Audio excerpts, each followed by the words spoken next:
All right. Well, welcome to Holy Smokes and Dad Jokes. I'm very excited about our guest today. We've got somebody joining us all the way from the Philippines. This is one of my great friends. I've known him for many years, Al Argo. How you doing, Al? Good morning. I'm doing great. Good afternoon, good evening to all of our listeners, wherever you are in the world today. Thanks for There, joining in today. there you go. Yes, it's morning for me. It's early morning for me, and for you, I guess you're getting ready for bed soon. I'm getting ready. I still got a lot of work to do, but it is closing in on about toward the evening time. So yeah, I we hear you. work hard in Asia. We Asia, uh, a lot of Asia is still agricultural, and so people are used to getting up really early in the morning and working all day long, and then sometimes people take a siesta in the afternoon. I didn't get one today, but that sure would have been great, wouldn't it? Yeah, they do siestas in Asia. Absolutely. Depends on the culture. We have so many different cultures from China Yeah, down into Indonesia, India, Philippines, Japan. Every culture is different, I similar to hear you. how it would be in the US. Yeah, I feel like a siesta would work anywhere. Come on now. I think so. My first trip out of the US was down to Mexico. And yeah, I was about 12, 13 years old and I learned very quickly they do siestas in Mexico. I And love it. yeah, I so think that's where they were born, probably. probably Well, so. look, Yeah, probably so. we're breaking the rules of the show because the we've got rules around here that says we have to start the show with a I say good dad joke. Most people say bad dad joke. But do you have anything funny for us, Al? Well, oh boy, yeah, I should have been ready for that one. I love jokes. Yeah, but I was waiting on your joke, You're Pastor. Go waiting go on ahead, you're wait. tell us what you got today. Well, I've got a couple, but maybe some of them I'll come back to. But let me start with this one. What do you call a sleepwalking nun? What do you call a sleepwalking nun? Yeah, Oakley would love this one. It's over my head. It probably is, really. It's a Roman Catholic, a sleepwalking nun. Well, that is over my head. Has the joke got there to you yet? Yeah, It's it's I'm lost in translation. And well well mine's not that deep, but what do you get? And you've probably shared this thousands of times. okay. So what do you call a cow going through what do you get when a cow goes through an earthquake? I, I think I know, but I'm gonna let you say the punchline. Yeah, we have a lot of earthquakes here in Asia. You get a Uh-huh. milkshake. You A get a milkshake. milkshake. Yeah, yeah. Yeah, That was that's a lot awful. easier. Do I need to go Yeah, back and that's a explain the Roman Catholic? well, I have a lot of Catholic friends and family I do from too. uh from Anniston Yeah, to Philippines. Of course, we yeah. are. So help me because I barely understand. That's like the internet. So, Yeah, our internet. We're kind of we're still on dial-up, mate. I hear So you. I So may not have heard the a nun punchline. that a nun that is sleepwalking, roaming around, Roman Catholic.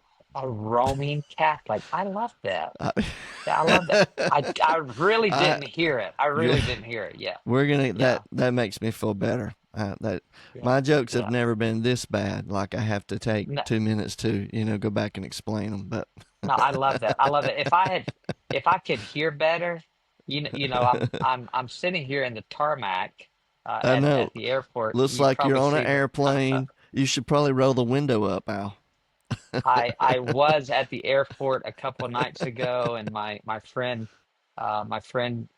was flying back to Australia, and he was like, I feel like I'm in Fiji. It was just so surreal because there's dogs barking, there's cats meowing, there's a, a big old, I'll be honest with you, a big old rat outside the airport, and with these little lights like you might see in Mexico, and that was his experience. But yeah, we love the experience of being able to live and to travel internationally for about 25 years. So yeah, tell us some more jokes. I'm waiting. I'm waiting. You got one or two more. I probably do, but I might save them. I might save them for later. Yeah. All right, Al. So tell me, take 2 minutes and tell me about your family, Al. Well, I am from Anniston and grew up there back in the day. Graduated high school locally in Northeast Alabama, and uh, and so I married a young lady from the area as well. And so my wife and I, Coley, we've been married about 28 years, and we have two children. We have Alex, who is over in Birmingham right now, and then we have Chandler, who's up outside Huntsville in a little area called Scottsboro, Alabama. So that's our two boys. Of course, they one's married and one has a wonderful girlfriend, and yeah, and then we have a lot of other friends and family, our friends that we consider family not only in Sure. Alabama but around the world. Yeah. And Now, yeah, so how old is your youngest? he's 24. Got 24. married Yeah. last year. Yeah, he got Yeah. married last year. They own a nice little business in Scottsboro, Yeah. That's cool. Alabama. Yeah. So You're a little ahead of us. Our youngest is 19, so we're not quite empty nesters, but we are close. we are officially empty nesters, and that's a Hmm. different ball game, especially for the mom. I think it's Oh yeah. easier on dads than it is on Yeah. moms. Well, she has to deal with But you now. That's all she's got that's now is right. you Yeah, that's right. Yeah, to. yeah, no yeah, that's dis right. no So no no distractions. They probably came in handy. yeah, and you know, if if we'd known back then what we know now, we probably would have had a couple more. But we were traveling all over the world, and it's easier to travel with two. But we're just so happy with both of them, and then we do have some adopted kids around the world that we claim as our own, There you go. and that's a lot of fun as Yeah. well. Well, And speaking of yeah. traveling around the world, you are a missionary, full-time missionary. Tell us about how you guys became missionaries and Yeah. maybe some of the places you've served. Yeah, so I knew at 9 years old that I wanted to do this. And I Wow. started traveling at age 12 or 13 out of a church I was connected with there where you're at in Calhoun County, a church that still invites me in to speak for them when I'm in the area. They'll have me at their Christian school, and I'm honored by that because the pastor there.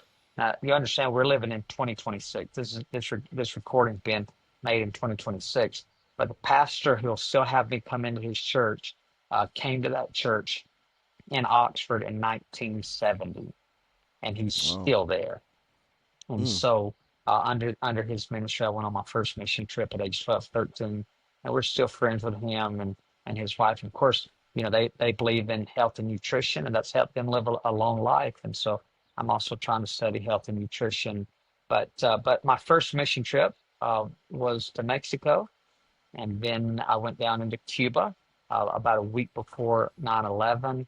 Before that, I was down in Venezuela, and we've been all over the world from Israel to Japan, Malaysia, uh, parts of Europe. Not been to Africa yet, but I've got some good partners from Africa, and and got some interesting connections in the Middle East as hmm. well right now. But we've served 25 years full time in Asia. Lived in Singapore for about 10 years, and have lived in Philippines for Yeah. a good long time since then. Yeah, Yeah. Yeah. You do an incredible job, and thank you, anybody that knows you knows you're the real deal.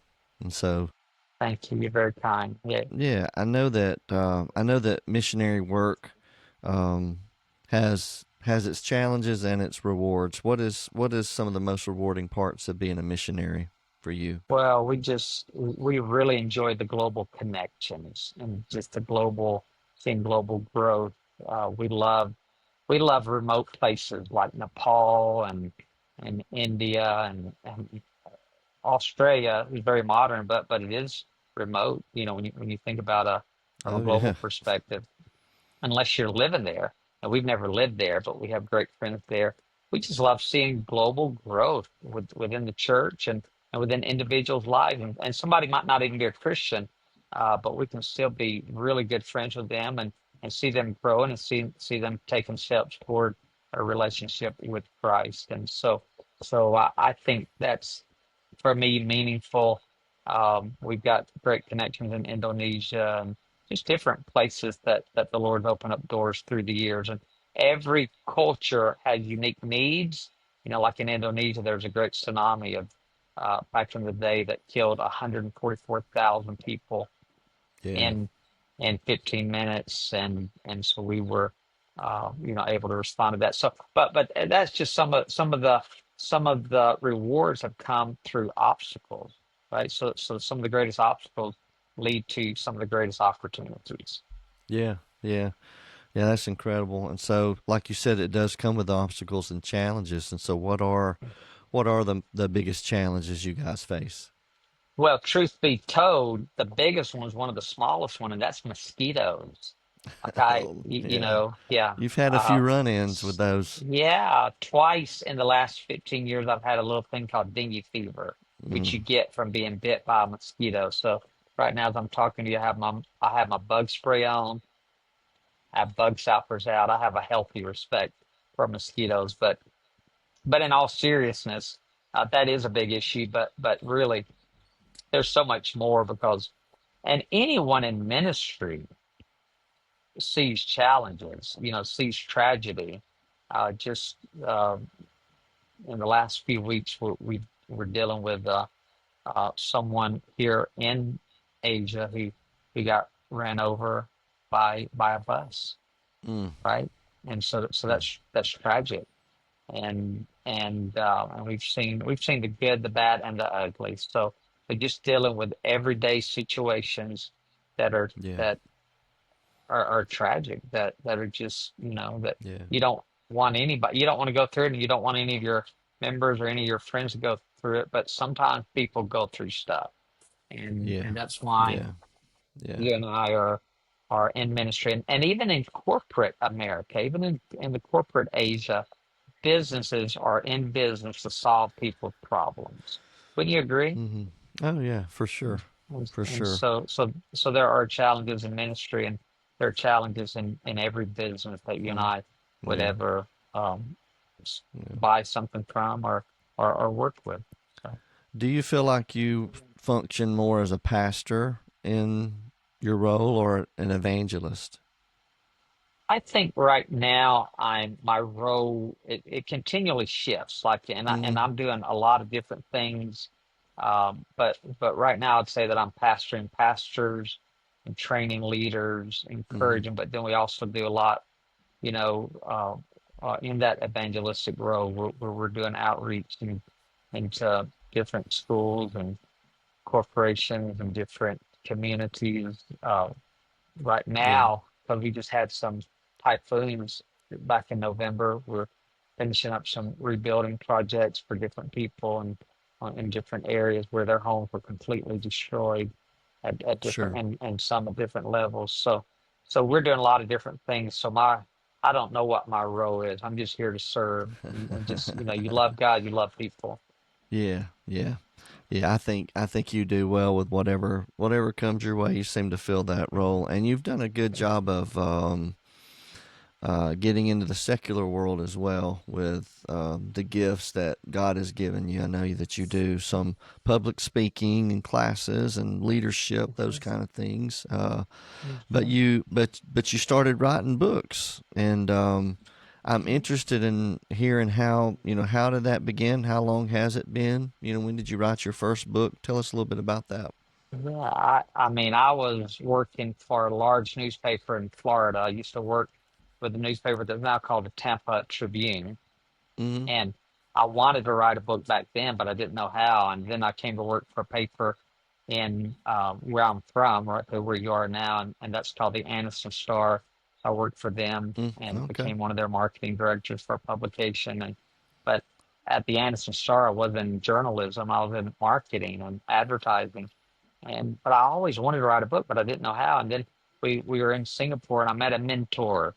Things always happen when you get the right coach. Things always happen quicker when you get the right mentor. And so I met a Yeah. man who had written over 125 books, and he began to coach me, mentor me, and I paid him for the training. I thought, well, this is interesting. So I stood in his classes, and we became friends.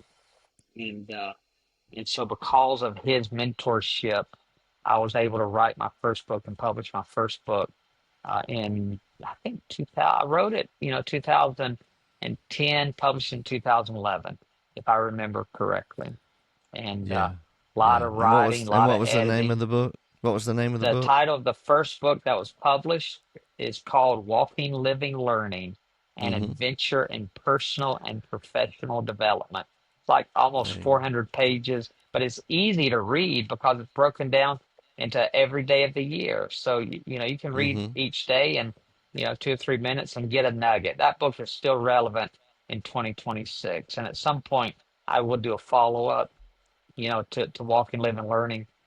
I love that book. I loved writing it. It was a great experience. And then a couple years later, after that, I came out with, I think I did one on called 160 Supercell Success Tips, and that may not have Mm-hmm. even been next. Maybe next was As You Start Today, or there's just been so many through the years that I've been able Yeah. to write more Yeah. inspirational books, and then I did some sales and business type Sure. books, and then the funnest genre and almost the newest genre is the children's books. So I've had a lot of Mm-hmm. fun with the children's books. Yeah. Yeah. And so that sort of leads us into our next topic is you've got a book coming out, and it looks like you've got a shirt on too that may be correlating to the book. And so, tell us a little bit Mhm. about that book. And this is part of a series, correct? That's right. So Uh-huh. in Yeah. 2017, I was in Australia, and I spoken, did a couple events in Australia.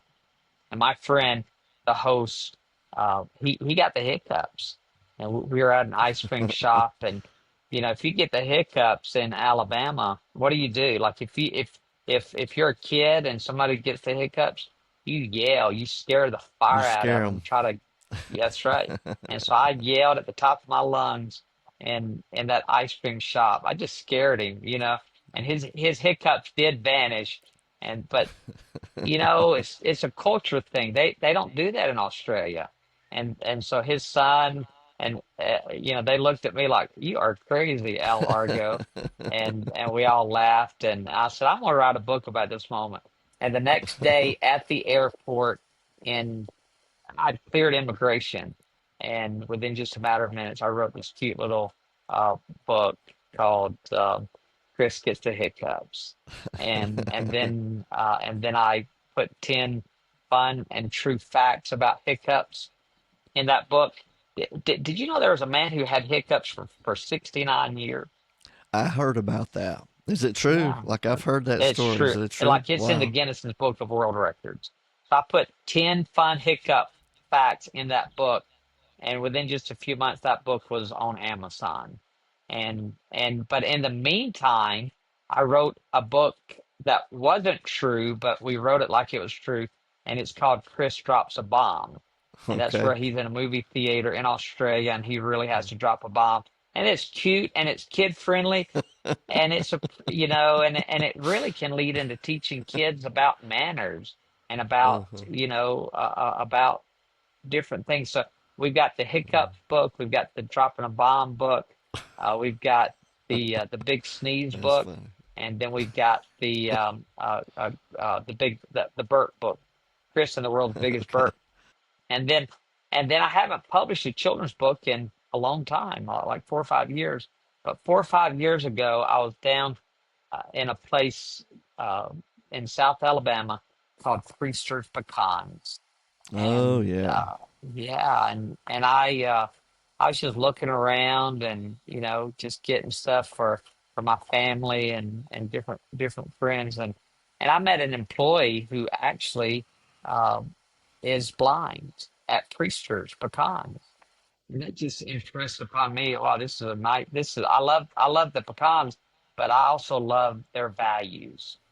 And and I was thinking in that store, I think, what if little Chris? What if we had Chris come from Australia to Alabama to discover Priester's Pecan? So that was just a seed, a thought, and I really didn't do anything about it. I just had a dream, and couple years ago, I wrote the book, and since then, for the last couple years, after writing the book, we added 10 facts to that book, and we're almost finished with the artwork. And Priesters has given me permission to use their branding and their name in this newest book.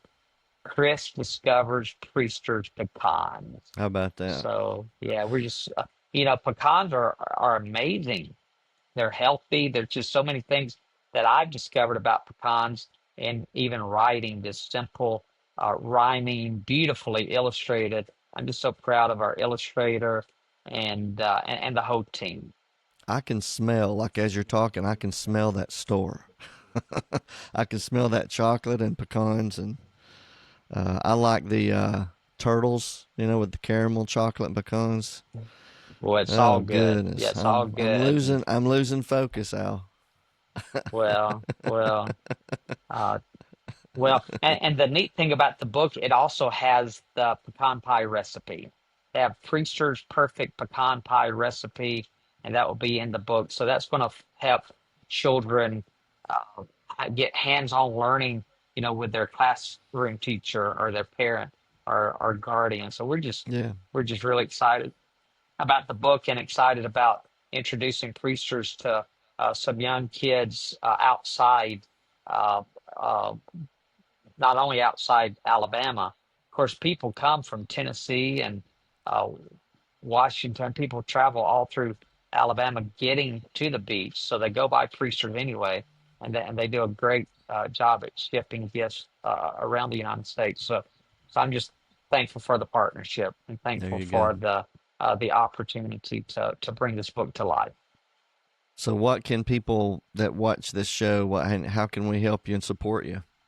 Well, I think right now we are, as you and I record, we're getting ready to launch a Kickstarter campaign. And Hmm. to follow along with that, you can go to my website, which is just alargobooks.com, ALARGOBOOKS, alargobooks.com. And you can look at all our past books and then also follow along with this Kickstarter campaign. You should see the link there on my website to the Kickstarter campaign. That might be the easiest way to get there. While you're there, you can also just drop your email on that website just so you can sign up to my newsletter, because this might be the children's book for this year, but I've got some other interesting uh, books coming out in the years to come that are very important that children should get as well. We don't talk much about them right now, but they're already there. The concepts are there, and so people will want to stay tuned. And even if you don't have children or grandchildren, sign up for the newsletter and get some of the inspirational books, or like even for the Kickstarter campaign, we have packages where people, well, I may not want the book, but I'm willing to give a book to somebody in need. And so we Yeah, have that yeah. tier, and we also have small classroom tiers where people can donate or buy 25 books for a classroom near them, and then they can take those books themselves to. I've got different tiers where some tiers are where you buy the book and you give it to classrooms, and some tiers are where you buy the book and allow me to give it to certain people in America or outside America. So That's I cool. think people are going to really enjoy the Kickstarter campaign, and you get the T-shirt. You can get the T-shirt as well. Oh, And for those for our friends not on YouTube, and I'm wearing a forest green Australian type uh, T-shirt with a beautiful golden kangaroo hopping across the front. And this is similar to what Chris will be mm-hmm. wearing in the new book, Chris Discovers. Priester's pecans. I got you. And how do you get the T-shirt, Al? You get it. It's exclusive to Kickstarter. The only way you Kickstarter. can get the Okay. T-shirt is by making a pledge at Kickstarter during the campaign, and we're only going to have the campaign live for 30 days. Okay. So it's a Okay. very exclusive T-shirt. I'm wearing it. Chris is wearing it down in Australia. We've made them, and we know they're going to sell. And so get those pledges coming in at Kickstarter when the campaign goes live. Well, I do have one more question for you that I wanted to ask you, but before I do that, just a little joke break. How about that? I got one more I'm joke, ready. and I thought about it. I can't remember if I've used this one before yet, but I thought about it when you was talking about the mosquitoes. And so, what is the difference in the bird flu and the swine flu? Oh, I have no idea. What is the difference between bird flu and swine flu? Yeah. Yeah, no clue. All right. One requires treatment and one requires ointment. Oh, that's just that. I don't even Am have I a going to have to comeback explain? for that. Am I going to have to explain that one to you too, Al? Did you No, I get that get one? it. I get it. Yeah, I get it. I get it. I'm Yeah, just I get messing with you. that. Yeah. Wow, I don't. that's just that was a dad joke if I've It's ever heard just. one. It's just bad. I know. It's just bad. That's Mhm. that's what it is. Mhm. It's bad. It's so bad I have no comeback. Yeah. if Al if if Al doesn't have a comeback, you know it's bad. Either that or it's real late for me and it's not that late. There you go. That's it. That's it. So Al, you've been doing mission work basically the same amount of time I've been doing uh, serving as a pastor. I've been 25 years in. I think that's the same for you, right? About that. About Hmm. 25 years. And so, where do you see yourself in 10 years? Oh, that's a great question. That's a great question. I am very flexible.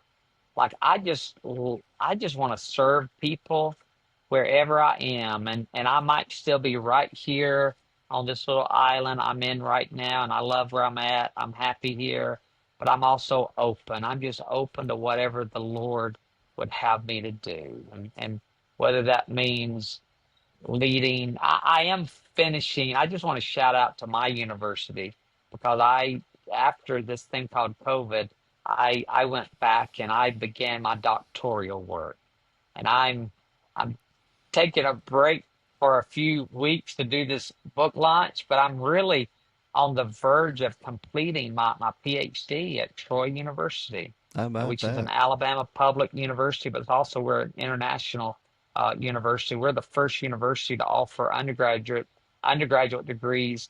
We're the first uh, U.S. university to offer undergraduate degrees in Vietnam. And so Wow. Troy University, like Auburn and like Alabama, they have very good international connections. I'm just a little partial to two of those three schools. No, I won't go there. But yeah, so in 10 years, yeah, I'm just thankful for today Mm-hmm. and looking forward to tomorrow, looking forward to this book launch. But Yeah. 10 years, yeah, I might still be here. I might be in America. I might be in Italy. I might be in Australia. There you Who go. knows? Wherever he leads you. Yes, wherever he leads you, that's where you'll be. And I know that. Yeah, I was going to ask you, Oh, what's that look like for you? What about you in 10 years? What? that is a good question. It is hard for me to see myself doing anything other than pastoring. I mean, I am a bivocational pastor, so I am working on the real estate side of things as well. But you know, I've never been. The evangelist role is it's never something I have felt extremely comfortable with, and so I'm just more of a pastor teacher. And missions, obviously, if God opens that door and says go, then I will. I know that he'll give me that passion if that's what he's called me to do. But short-term missions work, I always enjoy that, doing something for him, whatever he's called us. But it's hard for me to see myself doing anything other than pastoring. So I hope this church that has been extremely patient with me over the last 25 years, I hope we can ride it all the way home is what I'm hoping to do. And so we'll see what God has in store, but that's where I see myself.